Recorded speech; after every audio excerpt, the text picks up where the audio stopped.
All right, guys, welcome back to our series, All Things Entertainment. We're here with Supa Dope, who has been kind enough to take the time to answer some questions. So we're moving on to question number 2, which is... So you touched on it some last week, but what's some of the best ways filmmakers can get funding? Friends and family. Always start there. They tend to be a person that, regardless of your dream and this big grandiose idea you may have about your film, they're going to do it because they believe in you. Right. And I always tell people, start that family. You know, if it wasn't for my brother helping me with my first film and helping me with equipment, I don't know where I'd be honest with you. Right. And savings. Save yourself. You know, there's to me, it's nothing better than having your own money in your own film. Because then that gives you a voice. You always got to remember, when you go to somebody else for some money, you just now allow them to interject into your film. And you have to take that into consideration. Thirdly, you can prepare prospectus. You know, coming to me and says, oh, I got this great film and it's all idea and it's concept based. You're not going to get no money on that. Okay. You mean, give me a script, give me a pitch deck, all those things. Do the research on how to present a project. Okay. And then also too, do research on who funding film. Don't need to go everywhere to people who not interested in funding film. Okay. You know, that sounds crazy. There's a slew of people you can go to in terms of film funding, like investment banking and stuff like that. But it all depends on what level of film you at. You have indie, low. Yeah. Then you have, you know, indie short, indie feature. It depends on what level you try to really get in. Sure. So if you want to get in at the ground level, I would say friends and family. Okay. Right there. Secondly, friends of friends. You know. Okay. So you move. So now you're no longer talking to family members. Now you're talking to friends of family members. So you start in the core and then kind of branch out from there. Because you get more money. Yeah. And once you do that, then if you know somebody who else in the industry, ask them. Say, who do you go for funding? Oh, I went to so and so. Okay. And so I go to them and I pitch them. You know, they set it up for me, and I go in and I pitch. Pitch. And then they say, okay, cool, we're gonna do that. And you know, after a couple months, if they like what they see, you know, you start talking about, you know, deal points and stuff like that. And again, when you're at the indie level, it's not really that. It's mostly passion projects. I was about to ask, you know, people really investing because that's what they do. That's it. Yeah, they're not looking for big returns. Okay. They're just passionate film people. Okay. Right? Getting the message out there. Whatever. Getting the message out. Now, there's a double-edged sword to that. If it becomes successful, oh, trust me, you're the last person to get a coin. I see. So you have to be mindful of that too. Now you have, you know, Kickstarter, GoFundMe. I think those are great places to start too. But again, if you don't have a great story, you don't have a great pitch, you're not going to get any money, no matter where you go. Right. Gotcha. You know, and you just have to be solid. Yeah. It goes back to being you. Great story, great pitch. Yeah. Have your stuff together. Now, what about things like, you know, because this is something that we've been kind of interested in and we're trying to pursue is trying to work with companies that's interested in product placement. So I guess if you're a brand, what do you call those? The person that's a brand ambassador. You have a lot of followings and things of that nature. So maybe a company will want to get involved with something they have going on because they're going to get more exposed to, you know, a more popular crowd. So what about companies get involved because of product placement? Like, I've never done it personally myself. Okay. So I know people who have. Okay.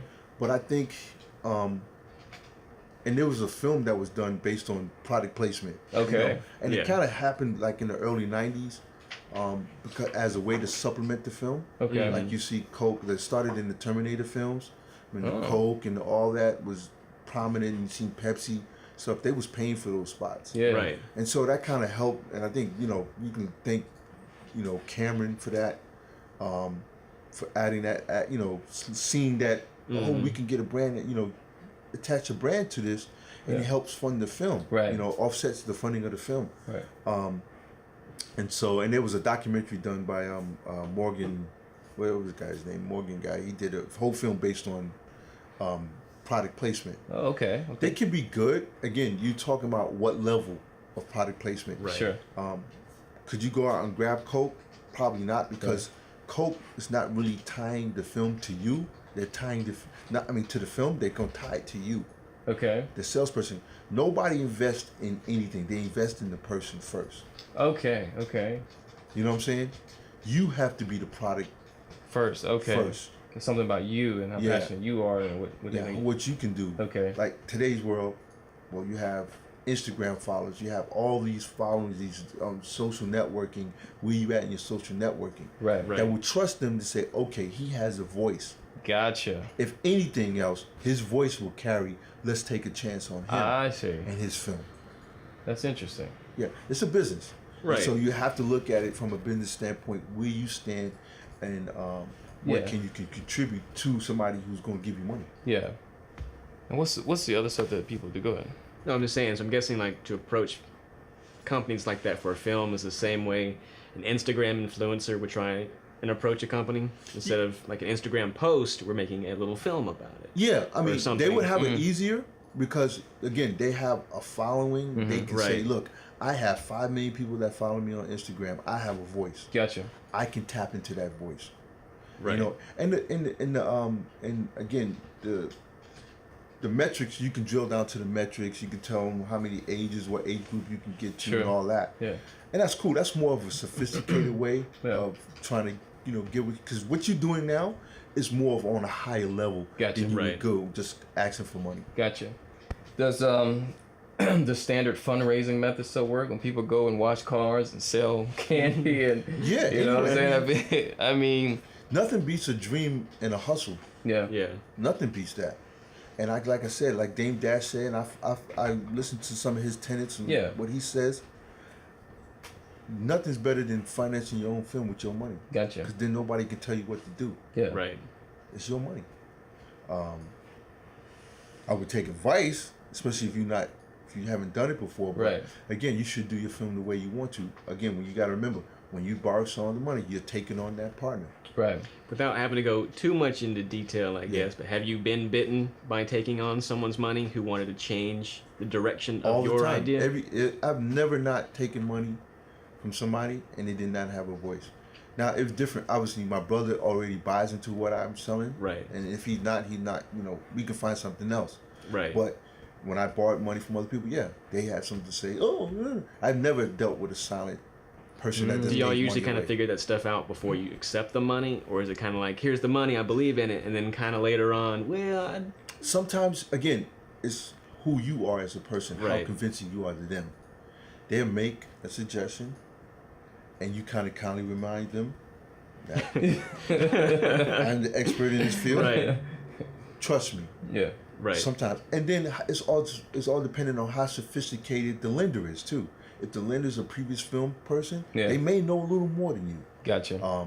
I try not to bend or flex on my story. I try not. Once I have my story, I try to be hard nosed as possible to my story, to what I believe in. If I brought the script, I nurtured the script, like we're writing the script right now.